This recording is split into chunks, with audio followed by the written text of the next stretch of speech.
Lady of the Isles and the Enchanted Forest. How would you like it if someone told you that once upon a time you were a picture? A picture? Well, that's what my owner told me, and I wasn't about to jump for joy. Would you be? Not that I could do much jumping anyway. I'm a steam engine, as you can see, and not really built for it. When I calmed down a bit, my owner, Mr. Ellis his name is, told me what he meant. It was a very special drawing, he explained, and because of it, someone made the parts I'm built with and made sure they all went together in the right places. Well, that's what he said anyway. And he wouldn't pull my wheels. Well, would he? I live on a super island called Mull. That's in Scotland. On, or perhaps it's off, the west coast, so people say. It's got a castle. That's where I take my passengers to, and seaside, and a harbour, and ships. The trouble is, I never get to see anything except my little bit of it. The bit between the harbour and Craigenure and the castle. That's where my railway runs. It's a nice railway. We've got a bog, a deep cutting, a steep hill, and of course, a station at each end. One for the harbour and one for the castle. The trouble is, I can only run on rails, you see. Mr. Ellis says I'm no good unless I'm on my rails, but between you and me, that's very restricted for a young engine. What am I missing? I asked myself. I asked Mr. Ellis too. Don't you worry about that, LOTI, he said. You're doing a grand job where you are. What's that you say? Why am I called LOTI? Well, and you will understand that I have only Mr. Ellis's word for it. They wanted to call me Lady of the Isles, but that's awfully long, so they shorten it to just the initials LOTI. Easy, really, but you have to remember to say it as if it was two T's. What's this Lady of the Isles? I asked. Well, you would, wouldn't you?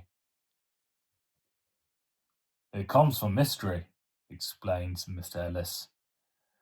There isn't a lady at the moment. Well, I knew that was wrong. There is then, I said indignantly. Me! Mr. Ellis laughed. She was a lady who once lived in these parts, he said. She was the wife of a man who called himself the Lord of the Isles. But who was she? I wanted to know, but the guard's whistle blew. He shook his head and we had to go. Next day, it was raining hard, and I didn't want to come out of my warm shed. Mr. Ellis came to see me. Come on, LOTI, he said. The visitors don't stop coming just because it's wet. Well, as you can imagine, there weren't very many that day, whatever he said. And as time went on, the weather grew worse and worse. By evening, there was a gale blowing and the rain was falling sideways. I was jolly glad to get back to my shed, I can tell you. Why can't I go further? I asked. Because the rails end at the back of your shed, my driver said. Anyway, why should you want to in this weather? He had a point, of course, but he hadn't really answered my question. Well, if there's no rails, what is there? I demanded. My driver smiled. He looked over his shoulder and lowered his voice to a whisper. It's a forest, LOTI. A haunted forest. Who's it haunted by then? The Lady of the Isles, he replied. How can it be? I said. I've never been there, because you've just said I can't because there are no rails. Ah, he said mysteriously. Not you, the lady that you're named after. Now I must go. Just be thankful that you're in a nice dry shed and haven't got to walk home in this weather like me. It was an awful night. The wind howled and moaned in hidden corners of the shed and lashed rain against the side of it. It sounded as if it wanted to come in and join me. I couldn't possibly sleep, of course. There was far too much noise going on outside. I began to wonder about the Lady of the Isles. She must be real, I thought. Mr. Ellis wouldn't have named me after a ghost, would he? All at once, the wind grew quieter. Then suddenly, with a sort of soft whooshing sound, the wall in the end of the shed disappeared. Vanished, just like that. That's funny, I thought. Why should the wind blow away now that the wind has dropped? My driver was wrong about the rails. There was some curving away between the trees. But he was right about the forest. That was certainly there, and I could see that the wind hadn't dropped completely, for the trees were still waving. They seemed to be waving at me. Go back, go back, they seemed to be saying. Don't be stupid, I said. How can I go back when I haven't even come out yet? I tried first one piston and then the other. To my surprise, I found I could move forward. Slowly and carefully, I rolled out into the haunted forest. An owl was sitting on a low branch in a nearby tree. He turned his head sharply and blinked yellow eyes at me in surprise. Look out! He hooted. Lottie's escaping! Look out! Rabbits in the distance turned at his warning and began scuttling in all directions. They were brought to order by a large black rabbit who seemed to think he was some sort of leader. Burrow under the rails, he squeaked, and they all rushed to obey him. He didn't do anything himself. He just sat on a hummock of grass and squeaked orders. He was no real use, and his friends were useless too, of course. I just went quicker and was across the place where they were burrowing before they could do anything. The black rabbit squeaked at them to run ahead, but he didn't move himself. In any case, I was too fast for them and soon left them behind. Flocks of birds swooped down at my funnel from the trees. We can't stop the LOTI monster, they screeched, but we could slow it down. They did too, but that was lucky, really. Another party of rabbits had managed to dig quite a network of burrows under the line, but because I was going more slowly, I could be more careful, and I got safely over them too. You'll never stop me, I whistled triumphantly. Suddenly, I saw something on the line in front. I had to slow right down, and when I came close, I saw it was a herd of deer. Now, deer usually run when they see me coming, but not these. For such timid animals, they're being very brave, I thought. I didn't stop. I went very slowly, and when I was about 10 meters away from the deer, I let steam out of my cylinders. Not much, but it made a hissing noise. They didn't like that, as I had known they wouldn't, and they bounded quickly out of the way. But now, seeing that I'd slowed down, the birds thought they had won. Hooray! They twittered, and began dive bombing me again and flying in front so that I couldn't see where I was going. I'd begun to think they had won. Suddenly, there was a loud barking, and onto the scene came two creatures I recognized straight away.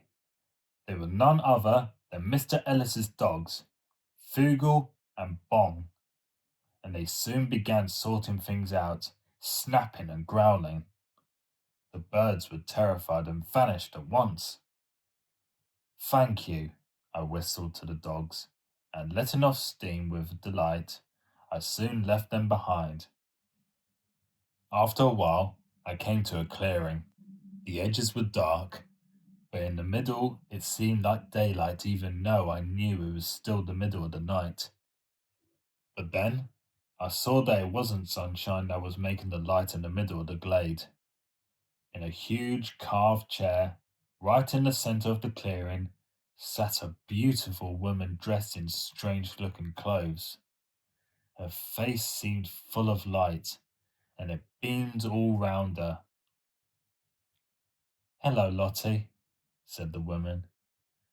"Welcome to my enchanted forest. Not haunted like your driver said.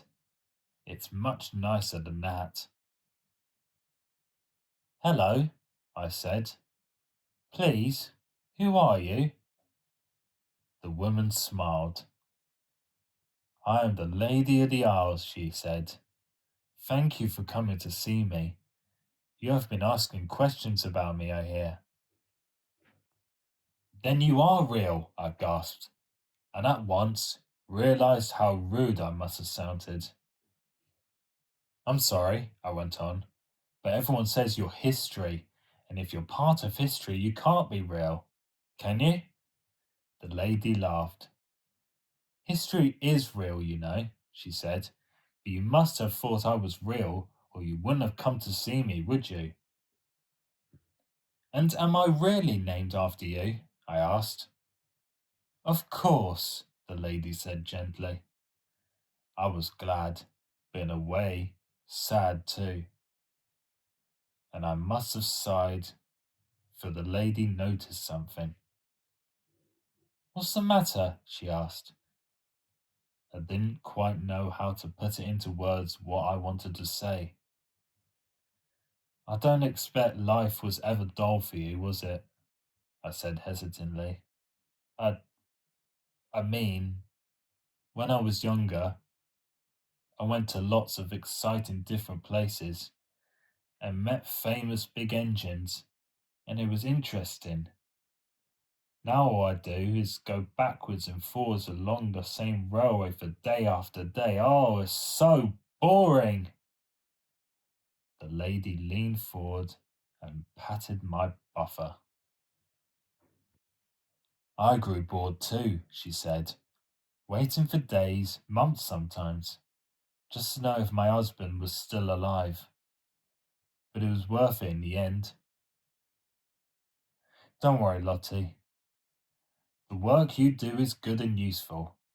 You are carrying on where I had to stop, and I hope you'll go on for a long time yet. Don't give up. I'm depending on you." I was so amazed I couldn't speak. "First time ever," Mr. Ellis would have said. The lady leaned forward again. "To help you remember," she said, "here is a small gift. Be proud of it, for whatever the others say. You know, I am true." True.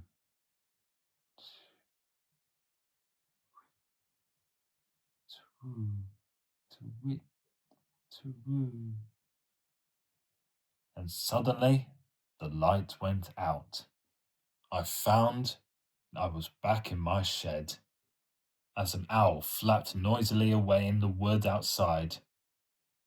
The storm had passed, and I went happily back to sleep again. But when I awoke in the morning, the lady's ring was still on my lamp iron, exactly where she had put it.